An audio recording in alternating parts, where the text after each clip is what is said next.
Acho Speed, cidadão norte-americano, vem para a África e expõe uma fragilidade econômica gigantesca. E a pergunta que não quer calar, qual é o preço da independência? Porque, convenhamos, né? Porque existe um buraco na explicação de muitas economias africanas. Nós estamos a ver que os países africanos estão cheios de recursos naturais, estão cheios de minérios, blá, blá, blá. Mas a África é pobre, a corrupção é endêmica, a Europa faz diversas cimeras, mas não resolve nada. Com esse streamer, a gente acabou descobrindo que, no final das contas, todo o diamante explorado é ocidental. Vamos falar também um pouco sobre como, afinal de contas, estão a comparar os famosos africanos e famosos norte-americanos. Muitos dizem até que esse streamer norte-americano, acho que o Speed está a ser mais importante, está a conseguir espalhar mais a imagem turística da África do que os artistas africanos. Capete, muchacho? Já inscreveu no canal? Ativou o sino? Não esqueça de compartilhar o vídeo com você interessado. Você vai acompanhar aqui a partir do canal 41. Primeiro devemos começar com a ideia que tem assolado a própria internet em si. O streaming norte-americano tem sido muito mais significativo do que as celebridades africanas. As celebridades africanas praticamente têm muito dinheiro, não podemos negar isso. Mas não podemos comparar, né, o deslumbre que a Asha Speed está tendo na África. Primeiro, a Asha Speed foi muito bem recebido, a África inteira estava à espera dele, e uma das coisas que nós devemos ter em consideração também aqui é que o próprio Asha Speed é internacional. Ele é conhecido a nível mundial. Então, o modo dele fazer o seu trabalho é totalmente diferente do modo africano. E claramente ele não é africano. A Asha Speed é norte-americano, a Asha Speed não é africano. Então a gente, quando tenta meter no panorama turístico entre artistas africanos e artistas e o Asha Speed, nós podemos chegar num impasse. Por quê? Porque a Asha Speed não vive isso todo santo dia. Entende? Isso não é a realidade dele, isso não é a realidade do Asha Speed. Qualquer um que não nasceu na África, claramente chega e se deslumbra com a cultura, do jeito que as pessoas vivem, a pobreza, por exemplo, assim. Filma aqui desse lado. Você aqui encontra bué de favelas, entendeu?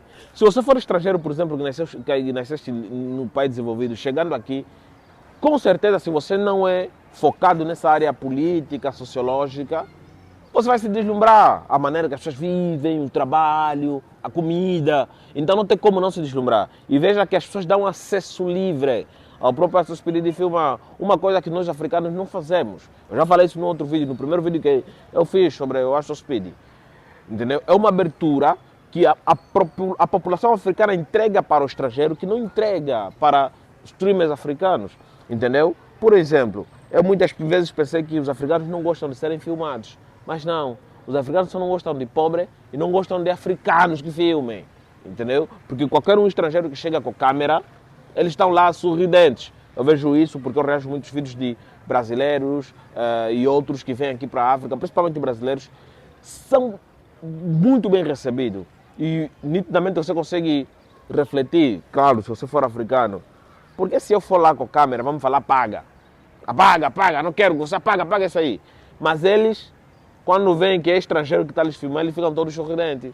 Entendeu? Então existe esse preconceito do próprio africano com o africano igual. Entende? Exceto que você seja africano e tenha muito dinheiro. Ou muita influência. Entendeu? Então não podemos comparar. A realidade que a Asha Speed nasceu e viveu, cresceu, é totalmente diferente daquela que ele está a experimentar aqui. E veja que ele está aqui de passagem, ele não vai ver aqui. Entendeu? Então não dá para comparar.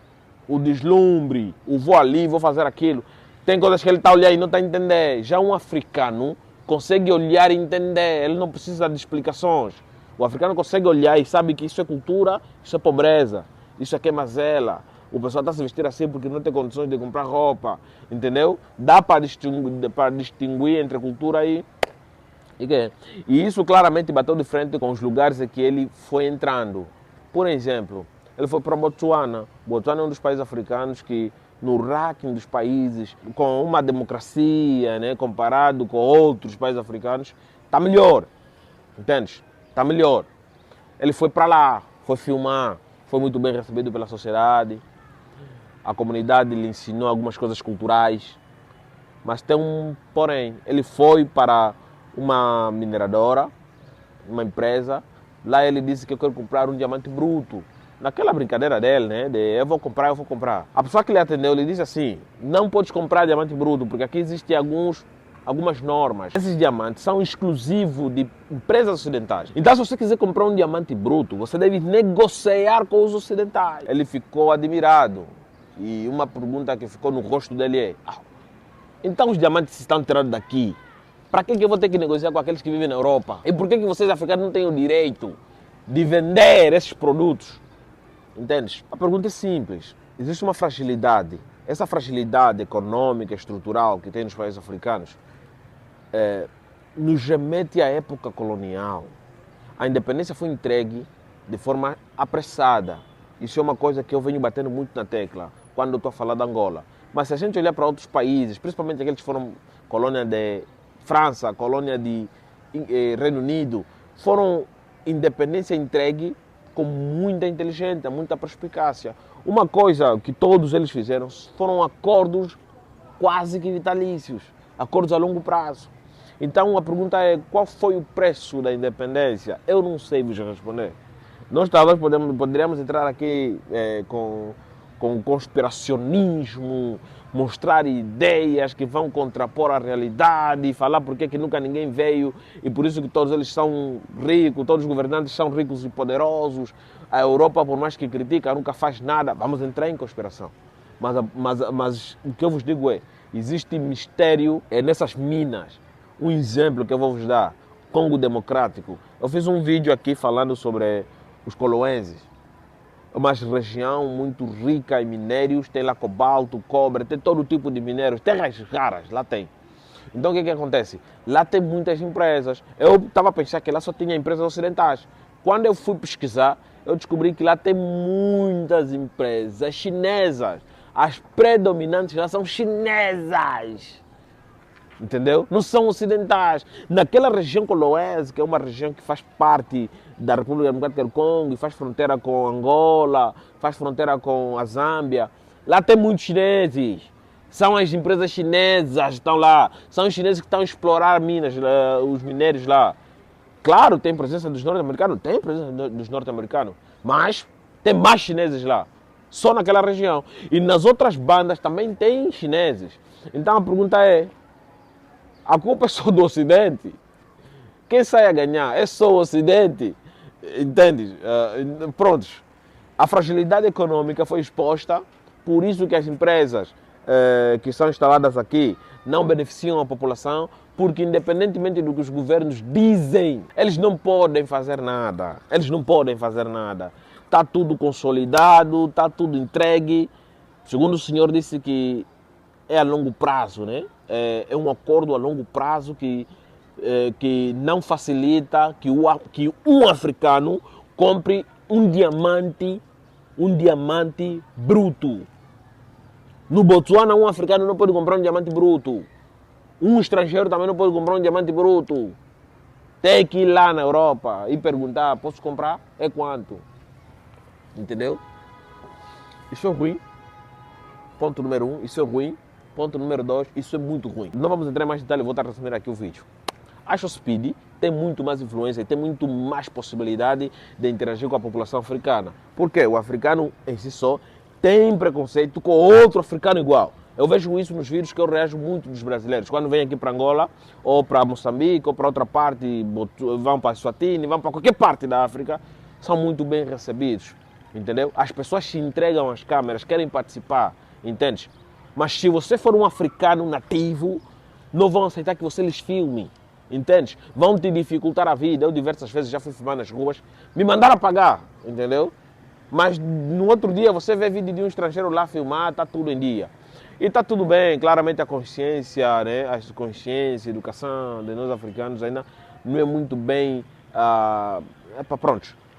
E por outra, a influência que um streamer norte-americano tem de entrar, a facilidade dele entrar nos lugares, não é a mesma que, por exemplo, um influenciador africano ou um famoso africano tem, entendeu? O mesmo nível de divulgação do turismo da África que ele tem, não é o mesmo nível de divulgação da África que nós aqui teremos. Primeiro, a Speed tem patrocínio milionários, ele anda com uma equipe preparada para qualquer tipo de eventualidade, ele é recebido pelos países, entendeu? O país, ele protocola a recepção, ele tem facilidade de mobilização, tem um jato privado e ele é norte-americano, entendeu? Ele tem muita facilidade de entrar nos países, ele é norte-americano e todo mundo lhe conhece, ponto. Outro ponto, Speed não é africano. Eu vou bater de novo nessa tecla porque muitos confundem ser preto e ser africano. Não é africano. Então tudo que ele vai experienciar, ele vai divulgar da melhor forma possível. Por quê? É novo para ele, é uma novidade e aquilo tudo parecia ser lenda. Entende? Tudo que ele está a ver aqui não passou de lenda durante a vida inteira dele. Ouviu isso do pai, ouviu isso da mãe, ouviu isso na comunidade, ouviu isso dos ancestrais, o caralho e tal. Agora ele veio experimentar. Entendeu? Então, para ele isso é exuberante. É como se fosse um africano saindo daqui, fosse para os Estados Unidos da América, ou por exemplo um angolano ir para o Brasil e encontrar toda aquela beleza, entendeu? Aquela cultura indígena, cultura mestiça, cultura do Sul, cultura do Norte, cultura do Nordeste, vamos admirar. Porque aquilo não é o nosso dia a dia. Não que as pessoas que estão lá não respeitam e não se admiram, mas não do mesmo nível, entendeu? E o olhar crítico que os africanos vão ter de lugares a visitar não é o mesmo olhar crítico que os tribos norte-americanos vai ter. Não vai, entendeu? Porque eu sei que se um bairro não tem energia, é um problema político. Não precisa me explicar nada, eu vou saber que é um problema político. Eu sei que se morreu alguém e a sociedade tiveram, eu sei que tem alguma coisa envolvida, feitiçaria, acusações. Então, são detalhes que só um africano irá conseguir. Para você que é brasileiro, que está a me ouvir, sabe o que eu estou a falar. Tem coisas que um estrangeiro no Brasil não consegue entender. Você é de Portugal, tem coisas que um estrangeiro em Portugal não vai conseguir entender, só mesmo os portugueses vão entender. É a mesma coisa que está acontecendo. Ele está a se divertir, está a explorar, está a conhecer, está a se capacitar, mas não quer dizer que devemos comparar ele com os influenciadores africanos. É erro. É erro. Só para quem não conhece a realidade africana, vai brincar com isso. Entendeu? Esses que estão se autotitular panafricanista é que estão a começar com essas brincadeiras de comparação. Param com isso aí. Entendeu? E outra fragilidade econômica, que não adianta mais comentar. Já inscreveu no canal? Já ativou o sino das notificações? É isso aí. Tchau.